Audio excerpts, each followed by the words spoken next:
Good afternoon, everyone. Here we are at the Huddy and Shanks half hour. We're on the eve almost of Project Restart, and today we were going to chew the fat over the relegation battle in the Premiership. Dom, what's your views on? Well, we got the start on Wednesday. Villa are down there. They got a huge game against Sheffield United. Yeah. Sheffield United had the best season of any club so far, in my opinion. Yeah. It's going to be a tremendously hard game for Villa. We know they got Jack Grealish, who I love and Alan loves. He can do anything.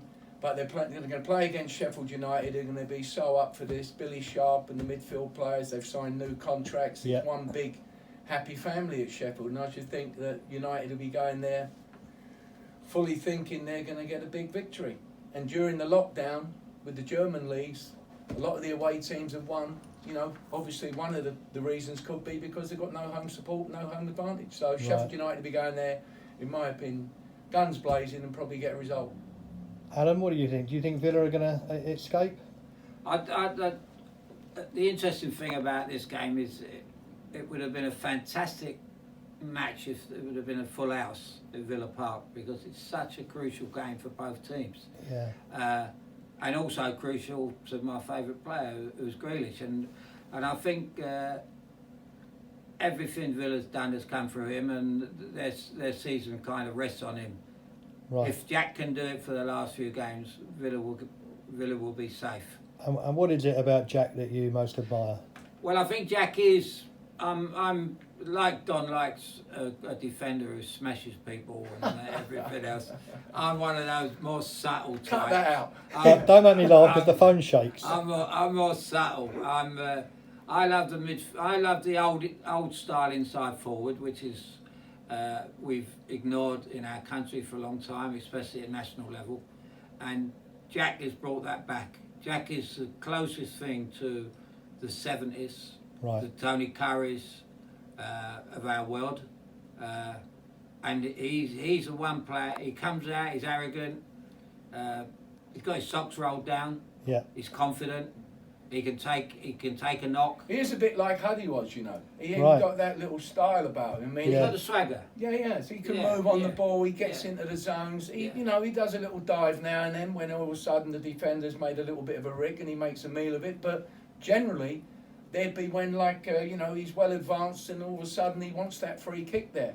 But I agree with Alan. He's Villa's only hope. He's sort of he's the playmaker. He can score a few goals. The crowd love him there. But unfortunately, they're not going to have the backing of the crowd. And I think that is the one thing that is going to be so against the Villa and so for Sheffield United in that game.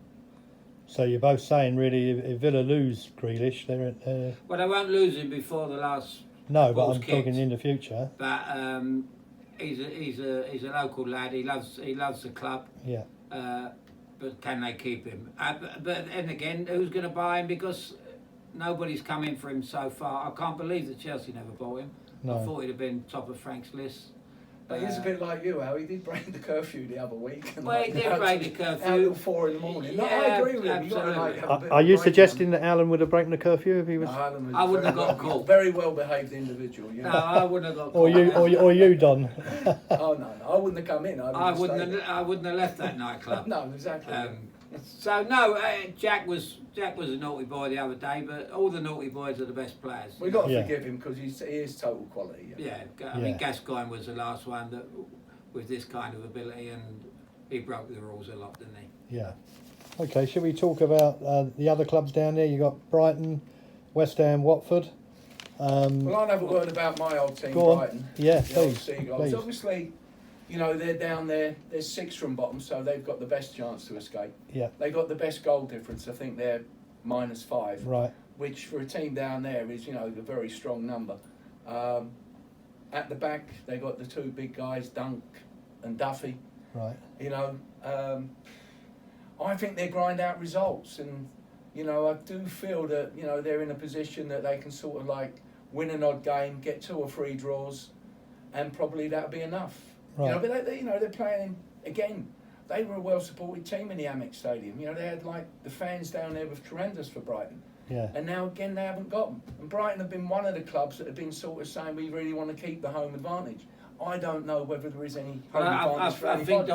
I think you touching on that, you'll find that teams like Brighton, you just hit it on the head. They've got the best chance because they're the best defensive team out of all the teams that are in trouble.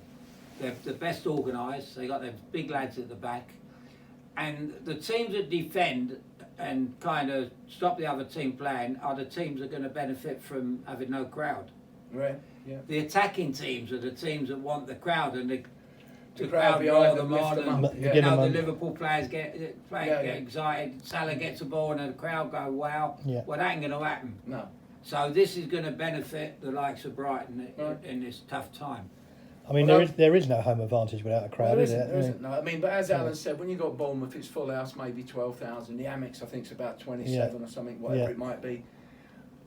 When you are going to play at Liverpool, 65, 70,000, Old Trafford, that's a crowd. Yeah. That is something that you've got to say you are going to miss. Yeah. And you've got players who play the crowd every week. You know, as we spoke before, it's like someone singing in the Albert Hall with no one there. You know, you're not going to give it your best shot. Yeah, me too. Yeah, my uncle used to work there, funny enough.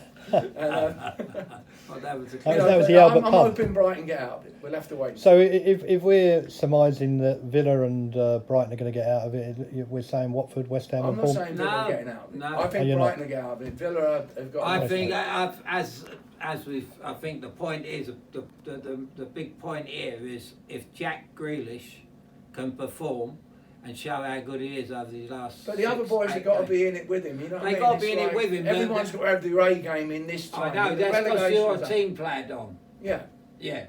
But I mean, you need a flair player. You all want to give him the ball and But get going. we're talking Jack. about match winners. How many match winners in these teams are there? Yeah, Jack's no, a match winner. Yeah, I agree. They're going to need the other 10 to get dug in. Yeah. John Terry will make sure, and Dean Smith Yeah. will make sure that the other 10 battle and get the ball to Jack. Yeah. He's going to be there.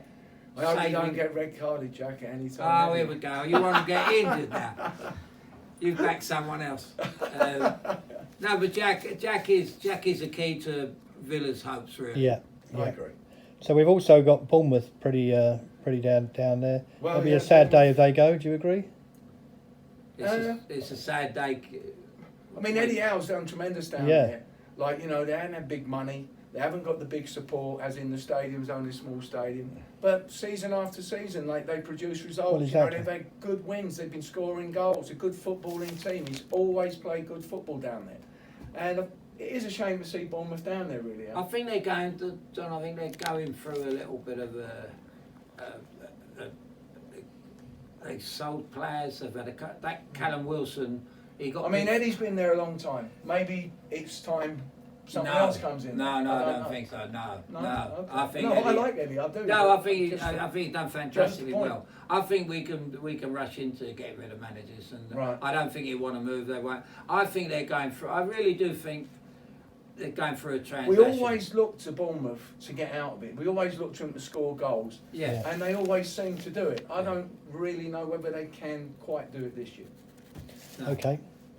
Right. Well, just before we finish, to be able to embarrass you in the future, so tell me your three sides that are going to go down. No. Before we go, you've What? got to mention the toughest squad in there is Watford. Watford, yeah. Oh, of course. Yeah. Well, as yeah. you said, No. Nigel Pearson. Yeah. Nigel don't know what's happening, but Yeah, but they've done tremendous there. I mean, Yeah. they beat Liverpool 3-0. They're on an Yeah. absolute high when they've done that, and then all of a sudden, everything gets stopped. So I feel that out of everybody, they was the one team that had just beat the team who'd never been beaten, and not only beat them, slaughtered Yeah, them they 3-0, did. Yeah. yeah. which was, you know, you could imagine a huge lift for all the players, the fans. It was madness there. Yeah. And now it's sort of stopped, and they just come right down to deflated. And now, can they get themselves up there again? If the league would have continued after the Liverpool game, I have no doubt Watford will escape it. Yeah. Whether they will now, not sure. Not sure. Yeah. I think that knowing the way everybody, all the players were speaking so highly of what he's done there, Pearson, because he's an easy game fella. He's a bit, you know, throws a right hander here and there on the Yeah. touchline, which is allowed. But But I'm glad he's done well. I mean, Watford have had more managers than anyone have ever Yeah. known. Yeah. They normally have one every 2-3 Yeah. months. Yeah. You know. And then we've got Elton John put in for the manager now. Yeah, why not? Yeah, Rocket man. What about West Ham before we go? I think, well, I truly believe that West Ham will go down. Right. Don, as I had a go at me the other day, said that they're a London team. Well, they're not really a London team, are they? They're a homeless team. They play in the Olympic Stadium. Yeah. Their days of Moore, Hurst and Peters, they never won the World Cup. Their fans think they won the World Cup. They didn't. They got too many players. They've got a lot of inconsistent players. They've got the big guy up front. Next week we'll do players, you know. Yeah. They're not, and they give, unlike Brighton, they give too many goals away. Yeah, but I think also, out of all the teams that are down there, and we're looking at those 6 teams, probably I would say Villa and West Ham have got the most fervent fans. They've got a huge backing, whether it was Upton Park or now the London Stadium. They got tremendous fans. Yeah. And they would have been the 2 teams that would want the stadiums full with their fans on the home game to give them a maximum chance to win. I like the Hammers. I've always liked their style of football. Again, it's one of them. Can you see them go down? As you say, they're probably one of the favourites to go down. Right about time we go. I mean, Norwich are gone. Norwich have played good football all year, but they're 4 points behind. They've got the worst goal difference by miles, so that makes it more or less 5 points. They'd probably have to win 4 or 5 games. Can they do it? Don't think so. Highly unlikely. But they might be back next year because they always produce good teams and seem to bounce back. Yeah. Plus the fact that in lockdown they probably had a few of Delia's cakes, and that, you know. Well, Delia's been making the cakes. That's right. Yeah. Anyway. Okay. On the cake note, we'll say goodbye for today, and we'll see you very soon. Stay safe, guys. Bye for now.